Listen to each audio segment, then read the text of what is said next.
To 95 news. ప్రతి క్షణం ప్రజాక్షేమం కోసం. బులెటిన్ల ముందుగా హెడ్లైన్స్ చూద్దాం.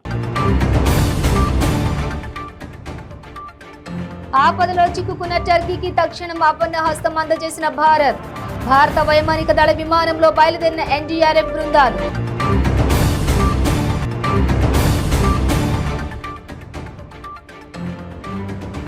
తెలంగాణ నూతన సెక్రటరియట్ కి విద్యుత్ సరఫరా కోసం 11 kV సబ్ స్టేషన్ ఏర్పాటు. ప్రత్యేక పూజలు నిర్వహించి ప్రారంభించిన మంత్రి వేముల ప్రసాద్ రెడ్డి.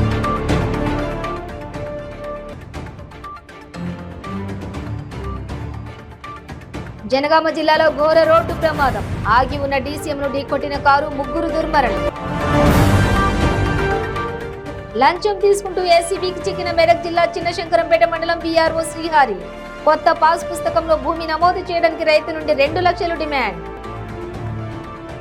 ఇక డీటెయిల్స్ చూస్తే, ఆపదలో చిక్కుకున్న టర్కీకి భారతదేశం తక్షణం ఆపన్న హస్తం అందజేసింది. సహాయక బృందాలను, సామాగ్రిని పంపిస్తామని ప్రధానమంత్రి కార్యాలయం ప్రకటించిన కొద్ది గంటల్లోనే అవి భారత వైమానిక దళ విమానంలో బయలుదేరాయి. నిపుణులైన జాతీయ విపత్తు స్పందన దళం బృందాలు, అత్యంత నైపుణ్యం గల జాగిలాల స్క్వాడ్స్, ఔషధాలు, అడ్వాన్స్డ్ డ్రిల్లింగ్ ఎక్విప్మెంట్, సహాయక చర్యలకు అవసరమయ్యే ముఖ్యమైన పరికరాలు వీటిలో ఉన్నాయి. ఎన్డీఆర్ఎఫ్ బృందంలో మహిళలు కూడా ఉన్నారు. విదేశీ వ్యవహారాల మంత్రిత్వ శాఖ అధికార ప్రతినిధి అరిందమ్ బగ్జీ ఇచ్చినటువంటి ట్వీట్లో, భారతదేశ మానవతావాద సహాయక విపత్తు ఉపశమన శక్తి సామర్థ్యాలు తమ కార్యకలాపాలను ప్రారంభించాయని తెలిపారు. భూకంప బాధితులకు అందజేసే సహాయంలో మొదటి విడత సహాయక మెటీరియల్ తుర్కియాకు బయలుదేరినట్లు తెలిపారు. గజియాబాద్లోని హాండోవైన్ వైమానిక స్థావరం నుంచి ఈ సహాయక బృందాలు బయలుదేరాయి. 3 భూకంపాల వల్ల టర్కీ తీవ్రంగా నష్టపోయిన సంగతి తెలిసిందే.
ముఖ్యమంత్రి కేసీఆర్ ఆదేశాల మేరకు డాక్టర్ బిఆర్ అంబేద్కర్ నూతన సెక్రటరియట్ కి విద్యుత్ సరఫరా కోసం ఏర్పాటు చేసిన 11 kV సామర్థ్యం గల సబ్ స్టేషన్ ను రాష్ట్ర రోడ్లు, భవనాల శాఖ మంత్రి వేముల ప్రశాంత్ రెడ్డి ప్రత్యేక పూజలు నిర్వహించి ప్రారంభించారు.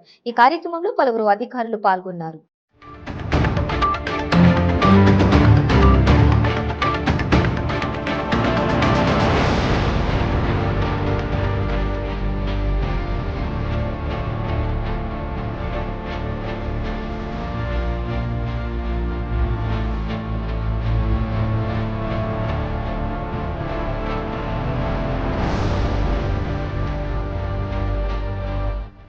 జనగామ జిల్లాలో ఘోర రోడ్డు ప్రమాదం జరిగింది. పెంబర్తి పెట్రోల్ బంకు జాతీయ రహదారి వద్ద ఆగి ఉన్న డీసీఎంను కారు ఢీకొట్టింది. ఈ ప్రమాదంలో 3 అక్కడికక్కడే దుర్మరణం చెందగా మరో 3కి తీవ్ర గాయాలయ్యాయి. క్షతగాత్రులను స్థానికులు దగ్గరలో ఉన్న ఆసుపత్రికి తరలించారు.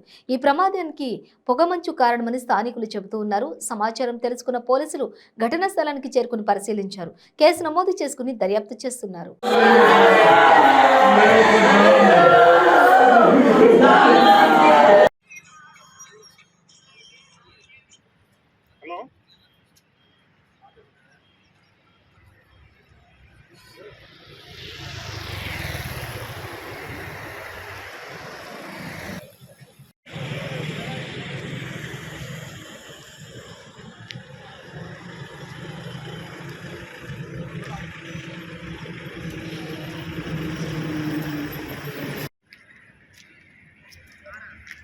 सर को दिखना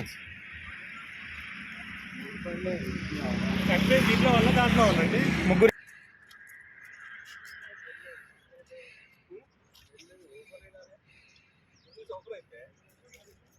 మెదక్ జిల్లా చిన్నశంకరంపేట మండలం కేంద్రంలోని రెవెన్యూ ఇన్స్పెక్టర్ శ్రీహరి ఏసీబీకి చిక్కాడు. ఇదే మండలానికి సంగాయిపల్లి గ్రామానికి చెందిన రైతు శ్రీనివాస్ కు చెందిన సర్వే నంబర్ 1313లోని 22 గుంటల తమ వంశస్థుల భూమిని పాత పాసుబుక్ల నుండి కొత్త పాస్ పుస్తకంలోకి నమోదు చేయుటకు 2 లక్షల రూపాయలు డిమాండ్ చేయగా 1 లక్ష రూపాయలకు ఒప్పుకుని వీఆర్ఏ సురేష్ బాబు సహాయంతో అట్టి డబ్బును రైతు వద్ద నుండి తీసుకుంటూ ఏసీబీ అధికారులకు దొరికిపోయాడు. ఏసీబీ డీఎస్పీ ఆనంద్ కుమార్ ఆధ్వర్యంలో లంచం తీసుకుంటూ దొరికిపోయిన revenue inspector Srihari VRA Suresh బాబులపై కేసు నమోదు చేసినట్లు మీడియాకు తెలిపారు.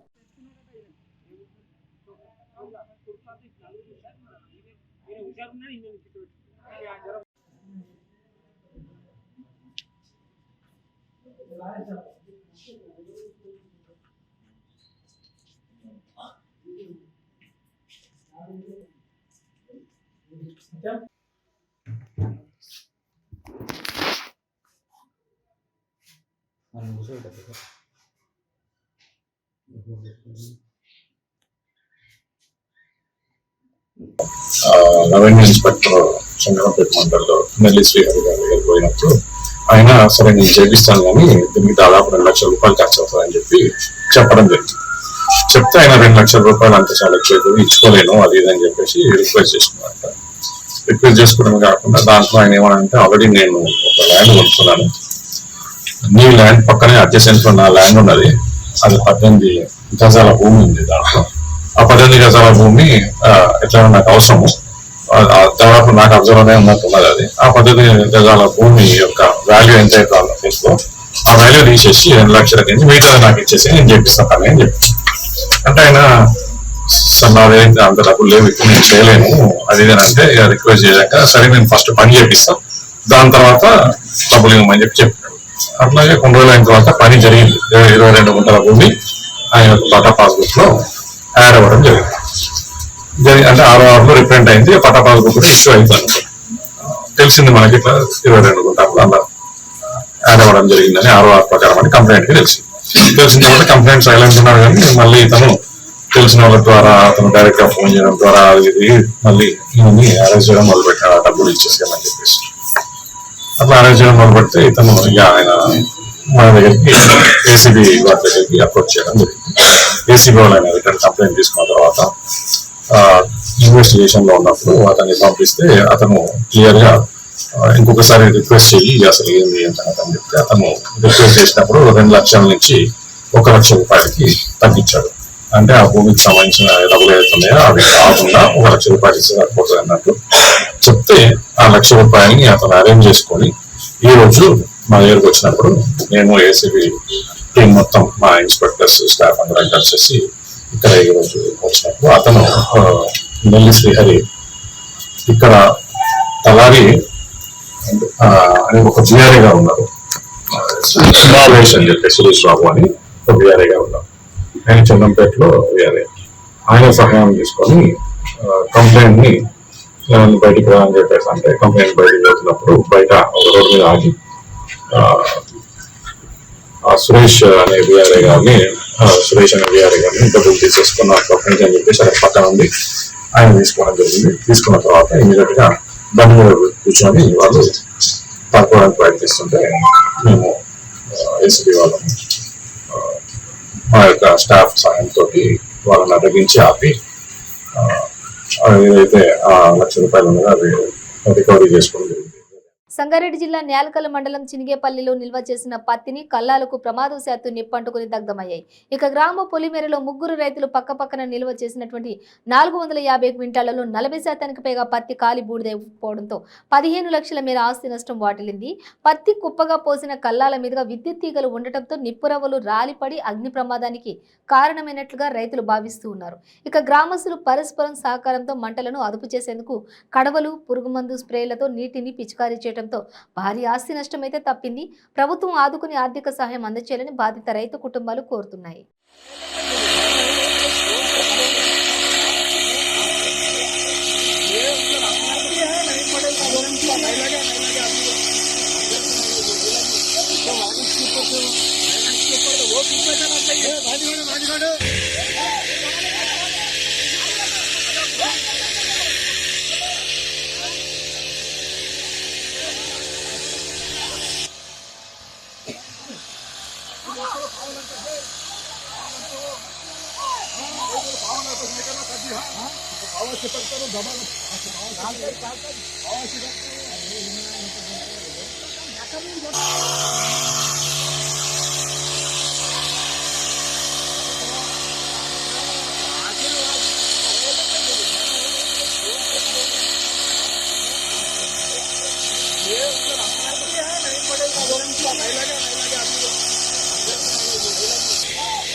బ్రిటన్లో షార్ట్ బ్రేక్ తీసుకుందాం.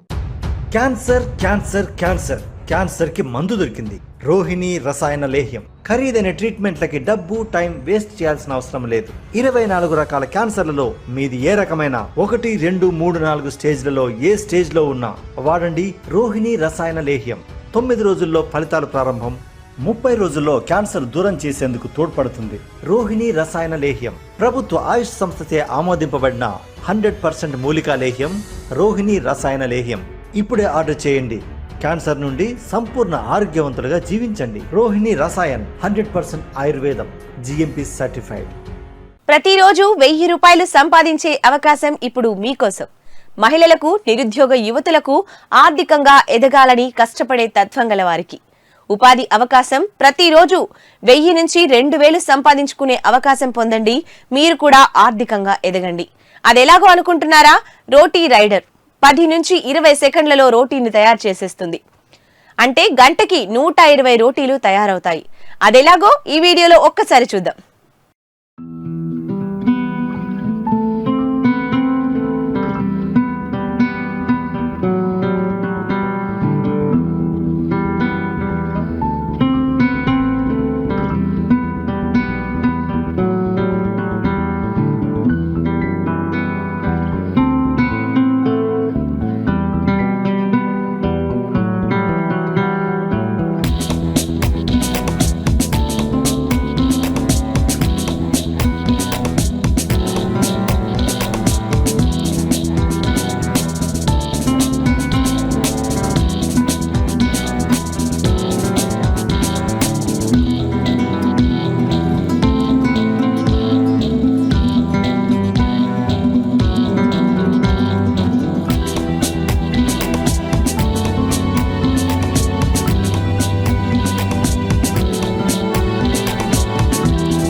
Welcome back to 95 news. Bhadrachalam స్థానిక సిపిఐ కార్యాలయంలో భారత కమ్యూనిస్టు పార్టీ భద్రాచలం పట్టణ కార్యవర్గ సమావేశం నిర్వహించారు. సమావేశం అనంతరం మీడియా సమావేశం నిర్వహించారు. పట్టణ కార్యదర్శి ఆకోజు సునీల్ కుమార్ మాట్లాడుతూ తెలంగాణ రాష్ట్ర బడ్జెట్లో భద్రాచలం పట్టణాన్ని విస్మరించిందని, గతంలో ఇచ్చినటువంటి 100 కోట్లు, వరదల కారణంగా ఇచ్చిన 1000 కోట్ల హామీపై స్పష్టత లేదని, భద్రాచలం పంచాయతీని 3 ముక్కలుగా విభజిస్తూ వచ్చినటువంటి జీవో నెంబర్ 45 రద్దు చేయాలని, పోలవరం బ్యాక్ వాటర్ సమస్య వలన గోదావరి ఇరువైపులా నిర్మించే కరకట్టల నిధులు కేటాయింపుపై స్పష్టత లేదని, 5 గ్రామ పంచాయతీ తెలంగాణలో విలీనం చేసి ఈ బడ్జెట్ సమావేశాల్లో తెలంగాణ శాసనసభ తీర్మానం చేయాలని ఆయన డిమాండ్ చేశారు. మీడియా సమావేశంలో ఉన్నటువంటి పాత్రికేయ మిత్రులందరూ కూడా కమ్యూనిస్ట్ పార్టీ పక్షాన హృదయపూర్వక నమస్కారాలు తెలియజేస్తూ, ముఖ్యంగా మరి ఈనాడు నిన్న తెలంగాణ రాష్ట్ర ప్రభుత్వం బడ్జెట్లో ప్రవేశపెట్టినటువంటి బడ్జెట్లో పూర్తిగా భద్రాచలం పట్టణాన్ని విస్మరించింది. భద్రాచలం పట్టణంలో ఉన్నటువంటి అపరిష్కృత సమస్యల పరిష్కారం కొరకు, అదేవిధంగా ఈ ప్రాంతంలో గతంలో తొలిసారి రాములవారి కళ్యాణానికి ఇచ్చేసినటువంటి ముఖ్యమంత్రి కేసీఆర్ గారు ఈ ప్రాంత ప్రజల యొక్క సౌభాగ్యాన్ని దృష్టిలో ఉంచుకొని, ఈ ప్రాంత అభివృద్ధిని దృష్టిలో ఉంచుకొని మన ఆనాడు 100 కోట్ల రూపాయల నిధులు ప్రకటించారు. ఆ నిధుల యొక్క ఊసు లేదు, గతి లేదు, మరి ఆ నిధులు ఎటుపోయిన అర్థం కాని పరిస్థితి. అదేవిధంగా మరి నిన్న జూలై నెలలో వచ్చినటువంటి వరదల కారణంగా మరి చాలా పెద్ద బీభత్సమైన వరద పట్టణాన్ని, ఈ నియోజకవర్గాన్ని, ముంపు మండలాన్ని కూడా పూర్తిగా ప్రభావితం చేసి పూర్తిగా నష్టం వచ్చినటువంటి ఈ నియోజకవర్గం మీద ఆనాడు ముఖ్యమంత్రి గారు భద్రాచలం పర్యటన చేసి 1000 కోట్ల రూపాయలు భద్రాచలం పునరావాసానికి కానీ అదేవిధంగా వరద బాధితులకు అందజేస్తామని చెప్పారు. మరి ఆ 1000 కోట్ల మీద గతంలో ఇచ్చినటువంటి 100 కోట్ల మీద స్పష్టత లేదు. అదేవిధంగా భద్రాచలం గ్రామ పంచాయతీ, మరి గతంలో ఒకటే గ్రామ పంచాయతీ ఉన్న భద్రాచలం మరి అనేక సందర్భాలు రాష్ట్ర విభజన తర్వాత భద్రాచలం ప్రాంతం పూర్తిగా నష్టపోయింది. జిల్లాల విభజన తర్వాత 2 మండలాలు ఆంధ్రాలో కలిపాయి, రాష్ట్ర విభజనలో 7 మండలాలు మరి అటు పక్క ఆంధ్రప్రదేశ్లో కలిపాయి, 2 మండలాలు 3 జిల్లాలు కలిపాయి. అంత నష్టపోయిన కారణంగా మరి భద్రాచలాన్ని ఒకటే టెంపుల్ టౌన్గా ఉంచడమా లేదా గ్రామ పంచాయతీగా ఉంచి మరి ఎన్నికలు జరపమంటే భద్రాచలాన్ని 3 గ్రామ పంచాయతీల జీవో నెంబర్ 45 పట్టుకొచ్చారు.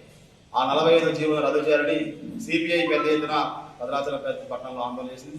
మరి ఆ 45వ జీవోని రద్దు చేయాల్సిన అవసరం ఉంది. ఆ జీవో రద్దు చేసి తక్షణమే భద్రాచలం గ్రామ పంచాయతీ కూడా ఎన్నికలు నిర్వహించాలని కోరుతాము. మరి గతంలో వరదల కారణంగా భద్రాచలంలో వరదలు వస్తే మరి ఇలా కరకట్టల నిర్మాణం పురిగింపాలి. ఇలా గోదావరికి ఇరువైపులా, ఇప్పుడు అటుపక్క బుగ్గంపాడు అవతల రోడ్డు కానీ భద్రాచలం యువత రోడ్డు కానీ ఇరువైపులా గోదావరికి కరకట్టలు నిర్మించాలంటే ఎస్టిమేషన్ ఇవ్వాలి. దాని కారణం నిధుల కొరత ఉంది. ఆ నిధులు కూడా ఇవ్వాల్సిన బాధ్యత ప్రభుత్వానికి. కానీ ఇలా ఇరువైపులా నిర్మించే కరకట్ట నిర్మాణానికి నిధులు కేటాయిస్తారో చెప్పకుండా కనీసం కరకట్ట నిర్మాణంలో కానీ, ముంపు గ్రామాల తరలింపులో కానీ, పునరావాసంలో కానీ, పోలవరం బ్యాక్ వాటర్ కరకట్ట నిర్మాణానికి నిధులు కేటాయిస్తారో చెప్పకుండా కనీసం కరకట్ట నిర్మాణంలో కానీ, ముంపు గ్రామాల తరలింపులో కానీ, పునరావాసంలో కానీ, పోలవరం బ్యాక్ వాటర్ ప్రమాదం వల్ల భద్రాచలానికి ఏర్పడే సమస్య మీద కూడా బడ్జెట్లో స్పష్టమైన వైఖరి లేదు. భద్రాచలం అభివృద్ధి కావాలంటే ముఖ్యంగా చుట్టుపక్కల ఉండే 5 గ్రామ పంచాయతీ తెలంగాణకు ఇవ్వాలి. ఎడబాక, కన్నాయగూడెం, ఇసుకలపాడు, పురుషోత్తపట్నం, గుండాల పంచాయతీలు తెలంగాణకు ఇవ్వమని మొదటి నుంచి ఈ ప్రాంత ప్రజలు రాజకీయ పార్టీలకు అతీతంగా, ప్రజా సంఘాలకు అతీతంగా అందరూ ఏకమై అనేక దఫాలుగా ఉద్యమం చేస్తే మరి ఇలా ప్రభుత్వం పట్టించుకునే పరిస్థితి లేదు. కాబట్టి తక్షణం శాసనసభ సమావేశాలు, ఈ బడ్జెట్ సమావేశాల్లోనే భారత కమ్యూనిస్ట్ పార్టీ సిపిఐ డిమాండ్ చేస్తూ ఉంది. ఈ 5 గ్రామ పంచాయతీ తెలంగాణకు ఇవ్వాలని శాసనసభ ఏకగ్రీవంగా తీర్మానం చేసి ఆంధ్రప్రదేశ్ రాష్ట్ర శాసనసభకు పంపాలని ఈ సందర్భంగా సిపిఐ డిమాండ్ చేస్తా ఉంది. కాబట్టి టోటల్గా సిపిఐ ఈ భద్రాచలం నియోజకవర్గ సమస్యల మీద, ఈ ప్రాంత సమస్యల మీద అనునిత్యం పోరాటం చేస్తుండే భవిష్యత్తులో ఈ బడ్జెట్పై జరిగిన అన్యాయంపై కూడా ఆందోళన చేస్తూ మరి ఈ ప్రాంతంలో సిపిఐగా ఒక ప్రజల యొక్క నాడి పట్టుకొని ప్రజల సమస్యల పరిష్కారం కొరకు నిరంతరం పోరాడుతున్న సిపిఐ ఇప్పుడు కార్యవర్గ సమావేశం అనంతరం ఒక నిర్ణయం చేసుకుంది. భద్రాచలం పట్టణంలో నుండి 39 బూతులు ఉన్నాయి. రేపు రాబోయే ఎన్నికల క్షేత్రంలో సిపిఐ ఈ ఎన్నికల బరిలో మరి ఉండదా అనేది రాష్ట్ర పార్టీ నిర్ణయం. కానీ ఉండకపోయినా భద్రాచలం పట్టణంలో కానీ ఈ నియోజకవర్గంలో కానీ సిపిఐకి ఉందని ఈ ప్రాంతంలో అన్ని రాజకీయ పార్టీ తెలుస్తుంది. కాబట్టి ఈ నిర్ణయం మేరకే 39 బూతులలో కూడా బూత్ కమిటీ ఏర్పాటు చేసి ప్రతి బూత్, ప్రతి వార్డులో మీటింగ్ పెట్టి బూత్ కమిటీ నిర్ణయం కూడా చేయాలని మా పార్టీ నిర్ణయించింది. ఆ నేపథ్యంలో పార్టీ సమావేశం జరిగింది. ఇక ఈ ప్రాంత సమస్యల మీద రాబోయే కాలంలో అనేక ఉద్యమాలకు, భద్రాచలం పట్టణంలో అపరిచిత సమస్యల పరిష్కారం కొరకు, మరి విధి రేట్ల సమస్య పరిష్కారం, ఇలా డ్రైనేజ్ డబల్ బెడ్రూమ్ నీళ్ల సమస్య పరిష్కారం, దళిత బంధు సమస్య పరిష్కారం, అన్ని సమస్యల పరిష్కారం కొరకు, విద్య, వైద్య, సాగునీటి అవసరాల కోసం సిపిఐ నియోజకవర్గంతో పాటు భద్రాచలం పట్టణంలో నిరంతరం కృషి చేస్తూ ప్రజల పక్షాన పోరాడి ఈ ప్రభుత్వ దృష్టికి సమస్యల పరిష్కారం కొరకు ప్రభుత్వ దృష్టికి పట్టాభిలకు తెలియజేస్తూ ఈ యొక్క సమావేశంలో ఉన్నటువంటి మీడియా మిత్రులకి మరొకసారి నమస్కారం చేస్తూ ముగిస్తా ఉన్నాను. ఎన్టీఆర్ జిల్లా మైలవరం నియోజకవర్గం ఇబ్రహీంపట్నం మండలం కొండపల్లి మున్సిపాలిటీ 27వ డివిజన్లో ఇదేం కర్మ మన రాష్ట్రానికి కార్యక్రమం జరిగింది. ఈ కార్యక్రమంలో తెలుగుదేశం పార్టీ రాష్ట్ర ప్రధాన కార్యదర్శి మాజీ మంత్రి దేవినేని ఉమామహేశ్వరరావు, రాష్ట్ర పార్టీ కార్యదర్శి జువ్వా రామకృష్ణ, కొండపల్లి మున్సిపాలిటీ టీడీపీ కౌన్సిలర్లు మరియు పార్టీ నేతలు పాల్గొన్నారు. శరణమయ్యప్ప శరణమయ్యప్ప శరణమయ్యప్ప శరణమయ్యప్ప శరణమయ్యప్ప శరణమయ్యప్ప శరణమయ్యప్ప గణపతి శరణమయ్యప్ప నాగరాజవే శరణమయ్యప్ప మైకపుత్రులొక్క మాతవే శరణమయ్యప్ప కల్పుతర్ స్వామియే శరణమయ్యప్ప దేవి పవర్కానందమూర్తియే శరణమయ్యప్ప వాసి వాసియే శరణమయ్యప్ప విద్వ నివాసియే శరణమయ్యప్ప శ్రీరంగపటన్ వాసియే శరణమయ్యప్ప పుడు ధర్మ శాస్త్రవే శరణమయ్యప్ప గురునాథునే శరణమయ్యప్ప వీరుణ్ణే శరణమయ్యప్ప మణికంఠుణ్ణే శరణమయ్యప్ప కారుపర్లే శరణమయ్యప్ప ఆనందరూపిణే శరణమయ్యప్ప చిత్తాదివాసినే శరణమయ్యప్ప సితవచనే శరణమయ్యప్ప బుద్ధగణాధిపతియే శరణమయ్యప్ప రూపమే శరణమయ్యప్ప శాంతమూర్తియే శరణమయ్యప్ప పదేటామరాధిపతియే శరణమయ్యప్ప ఉత్తమ పురుషుణ్ణే శరణమయ్యప్ప పుష్కర రక్షకుణ్ణే శరణమయ్యప్ప వేదప్రియుణ్ణే శరణమయ్యప్ప ప్రాణక్షత్ర జాతకుణ్ణే శరణమయ్యప్ప పూదన్నే శరణమయ్యప్ప కులదైమే శరణమయ్యప్ప జగన్మోహన్నే శరణమయ్యప్ప రూపిణే శరణమయ్యప్ప మాధవసుతున్నే శరణమయ్యప్ప నాదుకుల వీరుణ్ణే శరణమయ్యప్ప మలవాసున్నే శరణమయ్యప్ప గిరీశున్నే శరణమయ్యప్ప తమ్ముడు ప్రియున్నే శరణమయ్యప్ప ప్రియున్నే శరణమయ్యప్ప పర్లే శరణమయ్యప్ప బొమ్మతారియే శరణమయ్యప్ప మంగళాయనే శరణమయ్యప్ప ఆది వీరున్నే శరణమయ్యప్ప మల్కంఠున్నే శరణమయ్యప్ప కల్పుల్లే శరణమయ్యప్ప ఆనందరూపిణే శరణమయ్యప్ప చిత్తాదివాసినే శరణమయ్యప్ప వాసుతవచననే శరణమయ్యప్ప జగన్నాధిపతియే శరణమయ్యప్ప రూపమే శరణమయ్యప్ప శాంతమూర్తియే శరణమయ్యప్ప నెట్టామరియే శరణమయ్యప్ప ఉత్తమ పురుషుణ్ణే శరణమయ్యప్ప పుష్కర రక్షకుణ్ణే శరణమయ్యప్ప ప్రియుణ్ణే శరణమయ్యప్ప ప్రాణక్షత్ర జాతకుణ్ణే శరణమయ్యప్ప పూదన్నే శరణమయ్యప్ప నాగులకులదైమే శరణమయ్యప్ప జగన్మోహన్నే శరణమయ్యప్ప రూపిణే శరణమయ్యప్ప మాధవసుతున్నే శరణమయ్యప్ప వీరుణ్ణే శరణమయ్యప్ప మలవాసున్నే శరణమయ్యప్ప పలకరించి మరి 41A కింద స్టేషన్ బెయిల్ తీసుకొని వద్దామని మేము అక్కడికి వెళ్ళాం. వెళ్తే దౌర్జన్యంగా బలవంతంగా కొల్లు రవీంద్రని అందరు పోలీస్ స్టేషను అన్ని పోలీస్ స్టేషన్లు తిప్పుతూ ఇప్పుడు కోర్టుకు తీసుకెళ్లారు మేజిస్ట్రేట్ ముందుకి బొల్లయ్య గారిని రవీంద్ర గారిని. మమ్మల్ని గూడూరు పోలీస్ స్టేషన్ నుంచి పోలీసులు బలవంతంగా గొల్లపూడి తీసుకొచ్చారు. అందుకని గొల్లపూడి నుంచి మళ్ళీ ఇదేం కర్మ అనే కార్యక్రమం కొండపల్లిలో 5 గంటల నుంచి పార్టీ కార్యకర్తలు నాయకులు అందరూ కూడా తెలుగుదేశం పార్టీ కుటుంబ సభ్యులు ప్రతి ఇంటికి వెళ్ళి చంద్రబాబు నాయుడు గారు అడిగిన ఫార్మాట్లో ఏదైతే పార్టీ అడిగిన ఫార్మాట్లో 14 ప్రశ్నలు కూడా సమాధానాలు మరి ప్రజల దగ్గర నుంచి తీసుకొని వాళ్ళు ముందుకెళ్తూ ఉంటే వాళ్ళ నుంచి నేను ఇప్పుడు కొండపల్లి రావడం జరిగింది. ఎంత దుర్మార్గంగా ఈ రాష్ట్రంలో పోలీసు రాజ్యం నడుస్తూ ఉంది.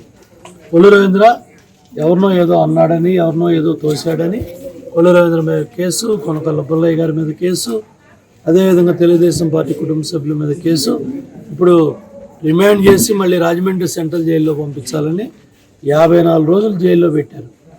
అయినా జగన్మోహన్ రెడ్డికి ఇంకా కస్తేరలేదు. ఒక బీసీ నాయకుడి మీద, ఒక బీసీ నాయకుల మీద, ఒక బలమైన నాయకులు అక్కడ పనిచేస్తున్నారు తెలుగుదేశం పార్టీకని వాళ్ళ కుటుంబ సభ్యులను భయభ్రాంతులు చేయాలి, వాళ్ళని ఇబ్బంది పాలు చేయాలని ఇవాళ కొల్లు రవీంద్ర మీద, కొనకళ్ళ బొల్లయ్య గారి మీద తప్పుడు కేసులు బనాయించి రిమాండ్ చేయడానికి ఇప్పుడు న్యాయస్థానాల ముందు తీసుకెళ్లారు. తప్పకుండా న్యాయం ధర్మం గెలుస్తుంది, రాజ్యాంగం కాపాడబడుతుంది. ఇవాళ ఏదో రాజారెడ్డి రాజ్యాంగం పెట్టి మమ్మల్ని బలవంతంగా గూడూరు పోలీస్ స్టేషన్ నుంచి గొల్లపూడి తీసుకొచ్చారు.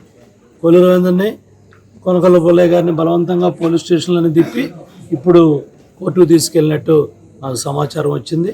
తప్పకుండా ఈ దుర్మార్గాలన్నీ కూడా మనం ఖండించాలి. ప్రభుత్వ ఆస్తుల్ని కాపాడాల్సిన బాధ్యత ప్రజాప్రతినిధులుగా ఉంది కాబట్టి కొల్లు రవీంద్ర, బొల్లయ్య గారు, కొనకళ్ళ నారాయణ గారి ఆధ్వర్యంలో ఇవన్నీ చేశారు. అందరూ కలిసి ప్రభుత్వ ఆస్తిని, గవర్నమెంట్ ఆస్తిని, అదేవిధంగా ఎండోమెంట్ దాతలు ఇచ్చిన ఆస్తుల్ని కాపాడాలనే ప్రయత్నం మనవాళ్ళు చేస్తే కబ్జా చేసే కార్యక్రమాన్ని వైసీపీ నాయకులు చేశారు. జగనన్న ఇళ్ల లబ్ధిదారులకు 5 లక్షలు ఇచ్చే వరకు పోరాడతామని ప్రభుత్వానికి ఎర్రజెండా సత్తా చూపిస్తామని సిపిఐ నేతలు హెచ్చరించారు. రాష్ట్ర వ్యాప్త కలెక్టరేట్ల వద్ద ఆందోళనలో భాగంగా ఏలూరు కలెక్టరేట్ కార్యాలయం ఎదుట మహాధర్నా నిర్వహించారు. రాష్ట్ర వ్యాప్తంగా 30 లక్షల ఇళ్లు వచ్చాయని ప్రగల్భాలు పలుకుతున్న ముఖ్యమంత్రి వాటి నిర్మాణ దశను కళ్లు తెరిచి చూడాలని హితవు పలికారు. ప్రభుత్వం ఇస్తున్న 1.80 లక్షల రూపాయలు కనీసం పునాదులు కూడా సరిపోదన్నారు. ఒక ట్రాక్టర్ ఇసుక 8,000, లారీ ఇసుక 40,000 రూపాయలు అమ్ముతున్నారని మండిపడ్డారు. దీంతో ఇళ్లను నిర్మించుకోలేక పేదలు అప్పుల పాలవుతున్నారని ఆగ్రహం వ్యక్తం చేశారు. పోరాడతాం టిడ్కో ఇళ్ల లబ్ధిదారులకు స్వాధీన పరిచేంత వరకు పోరాడతాం. దేశంలో రాష్ట్రంలో పేదవాడికి సెంటో గుంటో భూమి దక్కించడం కోసం, ఇళ్ళు దక్కించడం కోసం, ఇళ్ల స్థలాలు దక్కించడం కోసం అలుపెరిగని పోరాటాలు చేసిన చరిత్ర కమ్యూనిస్ట్ పార్టీది. అట్లాంటిది పాపం జగనన్న దగ్గరగా ఆంధ్ర రాష్ట్రంలో ఉన్న పేదలకి 31 నుంచి 32 లక్షల ఇళ్ల స్థలాలు ఇచ్చి ఇళ్ళు కడతానంటే మేము చాలా సంతోషించాం. పేదలకి 32 లక్షల మంది కుటుంబాలకు న్యాయం జరుగుద్దని. కానీ చాలా చోట్ల జరిగింది ఏమంటే, వర్షం పడితే మోకాళ్ళలోతు నీళ్ళు వచ్చే స్థలాలు, చెరువుల్లో వాటితో పాటు వ్యవసాయ భూములుగా ఉన్న వాటిని ఇళ్ల స్థలాలుగా ఇచ్చారు. అంటే ఇళ్ల స్థలాలుగా ఇచ్చారు అంటే వాటిని ఫౌండేషన్ వేయాలంటే, అక్కడ గట్టిదిగా ఉండాలి అంటే 2 లక్షల రూపాయలు పెట్టి ఉత్తి మేరువా పోస్తేనే కానీ అవి గట్టిగా ఉండే పరిస్థితి లేదు. ఇవాళ ఇంటికి 1,80,000 రూపాయలు ఇచ్చి ఇళ్ళు తయారవ్వాలి, ఇళ్ళు కట్టాలి అని ప్రభుత్వం అనుకున్నా లేదా అధికారులు అనుకున్నా కానీ ఇది పగటికల తప్ప నిజమైతే కాదు. జగన్మోహన్ రెడ్డి గారు కాదు. అందుకోసం కావాలంటే మరికొద్దిగా అప్పు చేసిన ఇబ్బంది ఏం లేదు, కానీ 5 లక్షల రూపాయలు ఇంటికి ఇస్తే ఆనందపడతామని చెప్తున్నాం. రెండో విషయం ఏమంటే టిడ్కో ఇళ్ళు. పాపం చంద్రబాబు నాయుడు గారు టిడ్కో ఇళ్ళకి సంబంధించి అన్నీ కూడా శాంక్షన్ చేశారు. సగం కన్స్ట్రక్షన్ కూడా ఆంధ్ర రాష్ట్రంలో అయిపోయినాయి. దగ్గరగా 7,80,000 ఇళ్ళు ఉన్నాయి. జగన్మోహన్ రెడ్డి గారు వచ్చాక శుభ్రంగా ఆ ఫైల్ పక్కన పడేశారు. ఆ ఫైలు బూజు దులిపి దాన్ని మళ్ళీ ఆయన ఎజెండాలోకి తీసుకురావడానికి రాష్ట్ర వ్యాప్తంగా ఆందోళన చేసిన పార్టీ. గుడివాడ టీడీపీ మాజీ ఎమ్మెల్యే రావి వెంకటేశ్వరరావు అరెస్ట్ అయ్యారు. అధికారుల విధులకు ఆటంకం కలిగించారంటూ రావిపై సెక్షన్ 341, 353, రెడ్ విత్ 149 కింద కేసులు నమోదు చేశారు. నిన్న మధ్యాహ్నం నాగవరప్పాడులోని పూరి గుడిసెలు తొలగిస్తుండగా అధికారులను రావి అడ్డుకున్నారు. మున్సిపల్ అధికారులతో వాగ్వాదానికి దిగారు. రావితో పాటు మరికొందరు టీడీపీ నేతలపై కూడా కేసులు నమోదు చేశారు.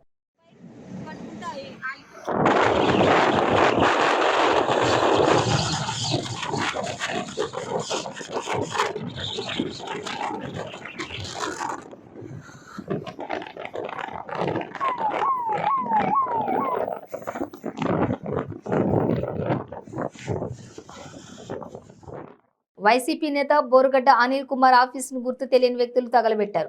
డొంక రోడ్డులో ఉన్న ఆఫీసుకు అర్ధరాత్రి సమయంలో నిప్పు పెట్టారు. ఫర్నిచర్ అగ్నికి ఆహుతైంది. ఘటనపై పలు అనుమానాలు వ్యక్తమవుతూ ఉన్నాయి. ఇటీవల YCP rebel MLA Kotamreddy Sridhar Reddy వ్యవహారంలో బోరుగడ్డ అనిల్ బాగా వైరల్ అయ్యారు. కోటంరెడ్డికి ఫోన్ చేసి బెదిరింపులకు దిగారు. నెల్లూరు వీధుల్లోకి కోటంరెడ్డిని బండికి కట్టి ఈడ్చుకు వెళ్తానంటూ సవాల్ విసిరారు.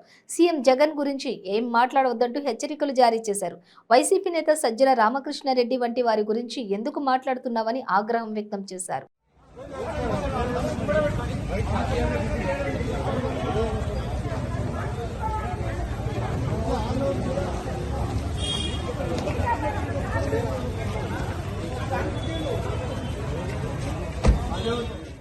బులెటిన్ ముగించే ముందు హెడ్లైన్స్ మరోసారి. ఆపదలో చిక్కుకున్న టర్కీకి తక్షణం ఆపన్న హస్తం అందజేసిన భారత వైమానిక దళ విమానంలో బయలుదేరిన ఎన్డీఆర్ఎఫ్ బృందాలు.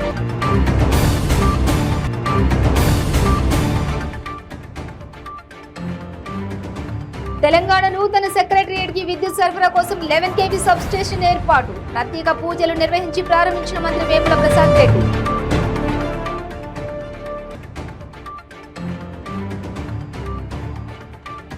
జనగామ జిల్లాలో ఘోర రోడ్డు ప్రమాదం. ఆగి ఉన్న డీసీఎంను ఢీకొట్టిన కారు, 3 దుర్మరణం. లంచం తీసుకుంటూ ఏసీబీకి చిక్కిన మెదక్ జిల్లా చిన్నశంకరంపేట మండలం వీఆర్ఓ శ్రీహరి. కొత్త పాస్ పుస్తకంలో భూమి నమోదు చేయడానికి రైతు నుండి 2 లక్షలు డిమాండ్. ఇవి బులెటిన్ డీటెయిల్స్. చూస్తూనే ఉండండి 95 న్యూస్.